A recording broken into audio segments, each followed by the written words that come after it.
Sebab bila kita cakap pasal LGBT ni, dia macam ada debate yang panjang kan.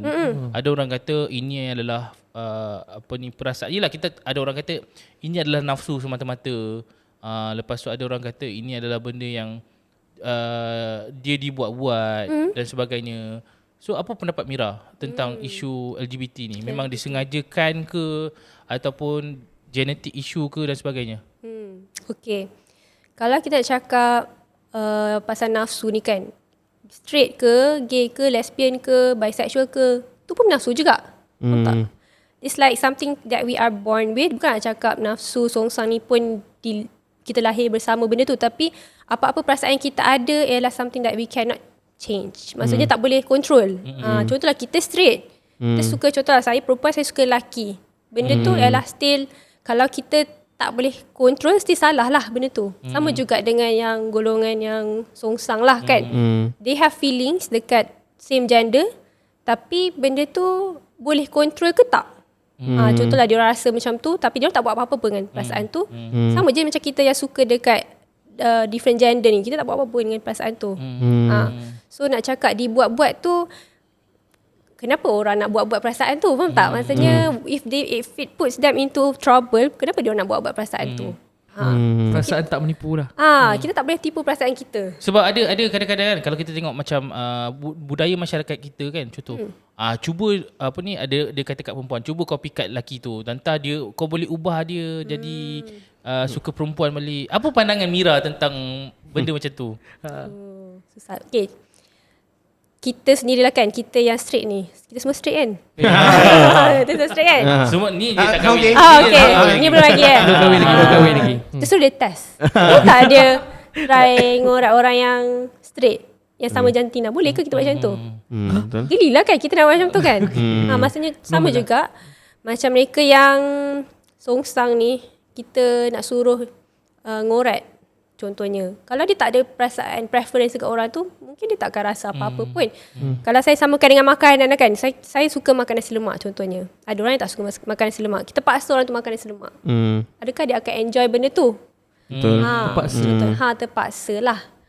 Tapi ada juga yang debate, feelings ataupun sexual attractions ni adalah satu benda yang fluid. Maknanya dia tak semestinya tetap lah. Contoh kalau ada orang yang dia bercinta berkali-kali, lepas tu betrayed. Perempuan ni bercinta dengan lelaki, lelaki banyak kali buat dia sakit hati. Last mungkin dia dah give up dengan lelaki, so dia nak try dengan perempuan. Tu kira faham tak, dia macam fluid, dia boleh berubah. Betul. Tapi bukannya kita macam petik So jari terus. multi-factor juga Yes, ada banyak faktor sebenarnya. Sebab selalunya kan bila kita cakap pasal isu gay, lesbian dan sebagainya, orang akan cakap kalau contohlah lelaki yang gay tu adalah lelaki yang handsome. Jangan tengok aku, saya tengok aku. Apa hal aku tengok Nak kata handsome lah ni. Aku tengah bercakap. Okay. Kita kan mesti ada perempuan cakap tak apa, aku boleh ubah lelaki ni. Sedangkan hakikatnya taklah mudah macam tu kan. Betul? Tak semestinya dia pandang rupa. Dia memang dah sexual attraction dia dekat that jantina. So ada banyak faktor lah. It could be macam, aku ni, saya lelaki, saya suka lelaki sebab saya suka the masculine part of the lelaki. Lelaki kan ada karakter yang sebegitu. Okay, sebenarnya ada satu. Okay.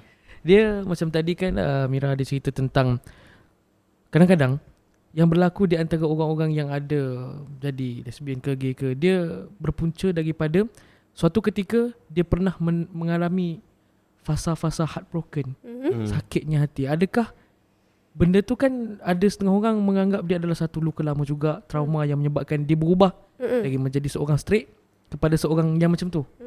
So banyak tak kes yang macam tu sebenarnya? Kalau kes yang disebabkan dia patah hati ni, tak banyak lah compared to abuse ke, ataupun compared to biological. Biological ni maksudnya hormones lah. Yang ni saya dapat sendiri pada psychiatrist dan doctors, medical doctors. Dia orang cakap kalau daripada lahir dia ada perasaan macam tu, selalunya hormones. Okay, so untuk patah hati ni ada, tapi not common lah. Sebab mungkin ada yang coping mechanism kita kan berbeza kan. Mungkin ada patah hati, dia buatlah benda lain untuk rasa okey. Ada yang macam nak rebel, ada yang macam nak menyakitkan hati orang lain tu dia okey aku nak try lah dengan same gender pula. Kau yang kau bagus sangat. Contohlah kan. So ada tapi tak, kalau based on my experience, my client sendiri tak komen. Tapi ada.